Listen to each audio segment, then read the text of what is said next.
Hoy en día, casi todas las economías del mundo se organizan de acuerdo a ideas capitalistas, pero al mismo tiempo, el capitalismo es mirado con desilusión, frustración y sospechas en todos lados. Lo interesante es que ninguna de las críticas es nueva. Han perseguido al capitalismo desde su origen. Volvemos atrás para ver cómo el capitalismo ganó su mala fama y qué podría hacerse para mejorarlo. Padua, Italia, 1304. En la pared de una iglesia en Padua, cerca de Venecia, el pintor Giotto pinta un fresco de Jesús y los prestamistas. Reafirma en su tiempo una idea que para ese entonces ya había sido establecida por siglos en Occidente: la noción de una buena vida espiritual. Los negocios y el dinero son enemigos. Jesús va al templo de Jerusalén, ve mercaderes y banqueros en el patio de entrada y se enfurece. Este lugar sagrado no es lugar apropiado para las actividades contaminantes de compra y venta. Esto detiene el capitalismo por años.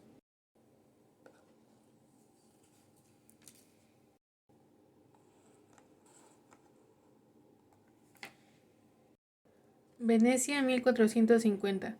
Un fraile franciscano, Luca Pacioli, publica el primer libro contable, Suma de Aritmética, que es la única intervención importante del capitalismo hasta el nacimiento de las sociedades de acción y la fábrica moderna. En el libro, Pacioli introduce el principio del libro de entrada, que gradualmente se transforma en una práctica estándar en todas las compañías. El libro de Pacioli propone que ser bueno con el dinero ya no depende de la fe. El dinero no es un castigo o una recompensa divina, sino una ciencia que puede ser aprendida a través de la paciencia, la razón y el trabajo duro.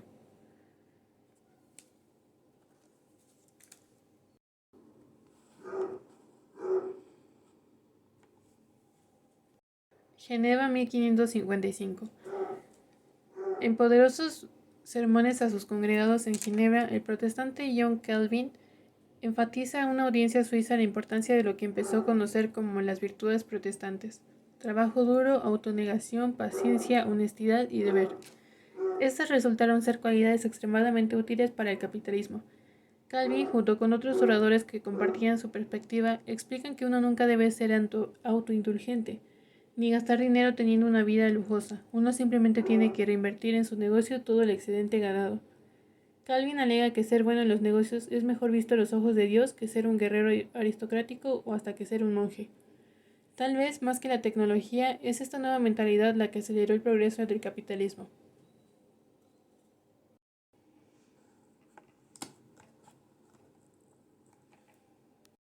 Holanda, 1670. La recientemente independiente Holanda es la primera nación explícitamente capitalista. Mientras los aristócratas perezosos son despreciados y los mercaderes que trabajan duro admirados, en las iglesias, sermones protestantes acerca del ahorro y el trabajo duro son escuchados. En las artes ya no hay glorificación de reyes y reinas. Vermeer termina de pintar The Lace Maker, la imagen de la intricada tarea de manufacturar lazos, y en su pintura es que vivir pacíficamente en la casa manejando un negocio es mucho más glamuroso y honorable que pelear en una guerra o ir a un monasterio.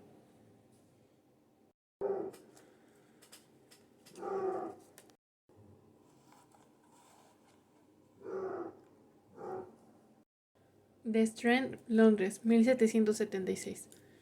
Estas son las oficinas y comercios de Strand and Kendall, quienes tienen un gran éxito con un libro nuevo, Una Inquisición de la Naturaleza y la Riqueza de las Naciones, escrita por el filósofo escocés Adam Smith. Smith desmitifica la creación de la riqueza, explicando cómo las economías capitalistas crecen. Llega a muchas conclusiones importantes.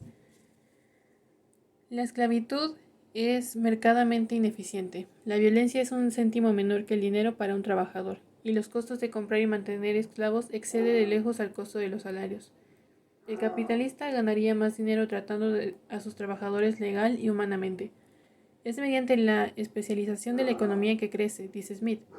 Smith se concentra en la manufactura de los alfileres, y concluye que, mientras un trabajador podría hacer hasta 20 alfileres al día, un equipo de trabajadores bien arreglados podría fabricar hasta 240.000 gracias a lo que Smith llamó la división del trabajo.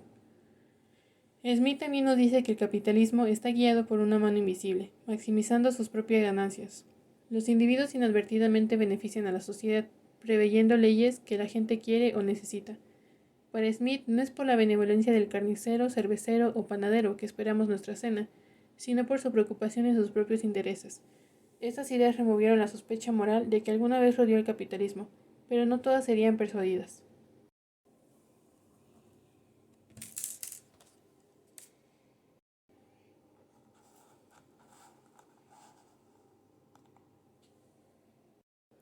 Revolución Industrial, Inglaterra 1789. Se llegó a considerar como un periodo negro en la historia del ser humano. Un tiempo de miseria, de enfermedades, de condiciones de trabajo infernales, alta mortalidad, esclavitud infantil y mucha suciedad. Un tiempo, en definitiva, en el que los patrones explotaban y se aprovechaban de los pobres obreros hasta la extenuación. Y es verdad que las condiciones de los trabajadores de aquella época fueron horribles, si las comparamos con la de los trabajadores de hoy en día. Las jornadas laborales eran largas, el trabajo era duro y las condiciones sanitarias y de seguridad deplorables. Pero es que es esta revolución, los cambios vividos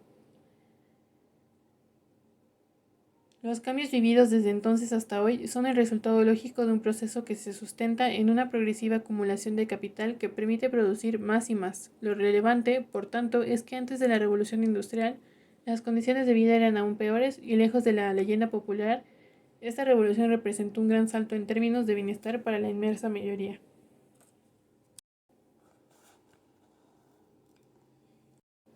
Londres, 1854. La economía británica es ahora la mayor en el mundo, gracias a sus enormes industrias de algodón, construcción de naves, acero y carbón. Las ciudades vastas desplazaron las tierras campestres del centro y norte de Inglaterra. Los mercaderes y la clase capitalista, recientemente rica, habían triunfado, pero muchos estaban furiosos. Charles Dickens, uno de los críticos más apasionados de la Inglaterra victoriana, publica en la novela Tiempos difíciles, situada en la ciudad ficticia de Coketown, una versión de Manchester. Critica a los capitalistas descorazonados como el señor Gradgrind, que abusa de sus trabajadores, explota niños en minas y chimeneas, y usa su persistente lógica capitalista para cegarlos de la destrucción de la naturaleza y la vida humana. Este es el escrito sobre Coketown. Era una ciudad de ladrillo rojo, o de ladrillo que habría sido rojo si el humo y las cenizas lo hubieran permitido, pero realmente era una ciudad de un rojo y negro antinatural, como la cara pintada de una salvaje. Dickens argumenta que el capitalismo es malvado porque incentiva pésimas condiciones para los trabajadores. Bajo la lógica capitalista, personas de que de otra manera serían agradables saldrían con ideas acerca de por qué está bien emplear niños, o dejar que la gente muera de hambre, una vez alcanzando el final de su vida útil.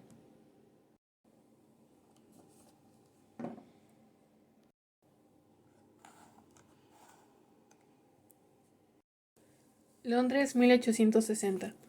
El reformista inglés John Ruskin publica To the Last, una crítica furiosa al capitalismo, una crítica furiosa que critica no tanto la producción, sino el consumismo. Como Dickens, Ruskin sabe que la gente está siendo explotada y el ambiente arruinado. Pero es una pregunta trascendente. ¿En el nombre de qué o quién? Ruskin nota que las grandes fortunas capitalistas se construyen vendiendo a la gente cosas absurdas.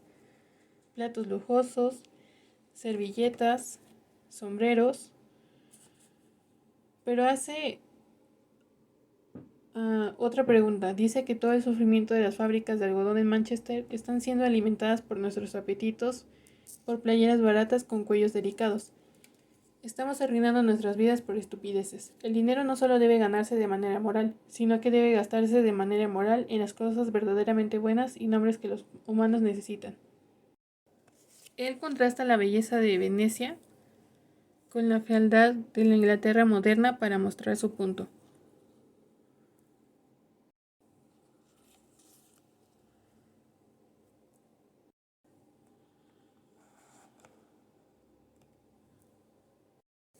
Berlín, 1963. El líder de la Alemania comunista del Este comienza un plan ambicioso. Su meta es ahorrarles a los alemanes del Este las dos principales fallas del capitalismo. En primera, que garantice buenas condiciones a los trabajadores, con una enorme expansión en el número de escuelas estatales, edificios y campos de vacaciones. Y segundo, no se concentraría en las producciones frívolas del capitalismo, como los jeans o la música pop. Le daría a la gente las obras de Platón y Marx, y comenzaría programas de televisión acerca de producciones con tractores.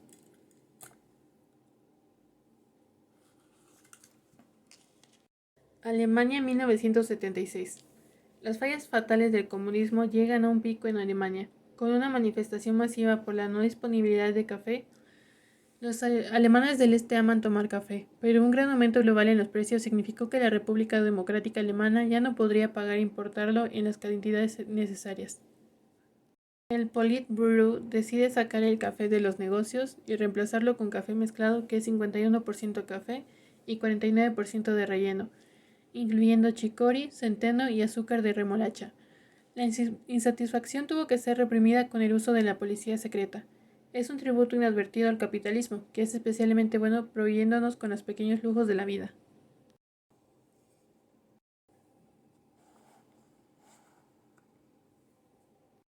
Supermercado Edeka, cerca de Hamburgo, 1989. Los alemanes del este que han recientemente tirado el muro van derecho al supermercado de la Alemania del oeste. Se maravillan ante la capacidad productiva del capitalismo y la capacidad que tiene de proveer cosas modernas, pero muy importantes, como lo es el aceite de olivo, gorros de fiesta, bollos glaseados y, por supuesto, el café. La vieja élite de la Alemania del Este, que creyó que la gente podía ser satisfecha con filosofía, deporte, chucrut y programas de TV acerca de granjas, son sacadas de la oficina a golpes.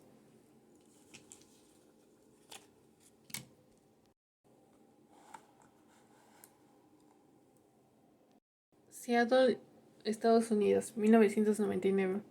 La The World Trade Organization, un cuerpo capitalista dedicado a remover la protección de la industria y liberar los mercados, se junta para su ciclo de charlas.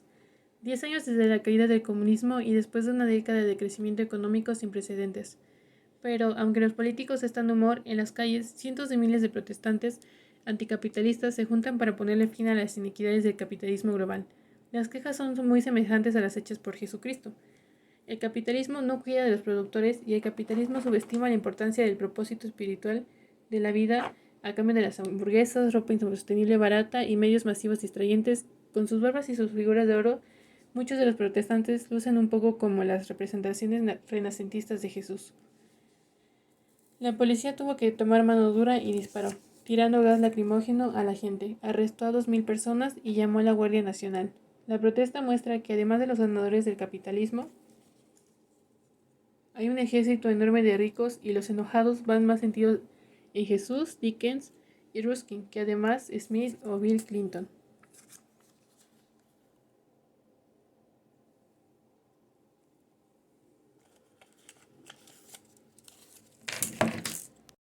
Cupertino, California 2015. Apple Computers se transforma oficialmente en la corporación más grande del mundo. Es una gigante historia de éxito, pero resulta que Apple es indirectamente responsable por el sufrimiento y abuso de los trabajadores en una cadena de producción en China a cargo de la corporación Foxconn. Y con la salida del reloj Apple, el aparato que no parece tener ningún propósito urgente, resultan las preguntas otra vez, acerca de por qué nos agotamos nosotros y el planeta, para fines que están tan fuera de proporción con los costos que imponen en todos nosotros. Para generalizar, el capitalismo es increíblemente productivo, pero tiene dos grandes fallas. Primero, está sistemáticamente inclinado a ignorar el sufrimiento de los trabajadores, a menos que sea regularizado. Y la riqueza de las compañías se construye satisfaciendo lo que no son necesidades esenciales para los seres humanos. Se hacen fortunas vendiendo comida no salubre o programas malos de TV. El resultado del futuro es cómo podremos hacer dinero de una manera humana, tratando a la gente y a la tierra bien. Y también ganar dinero de actividades que satisfazcan el lado más noble de las necesidades humanas. Gracias.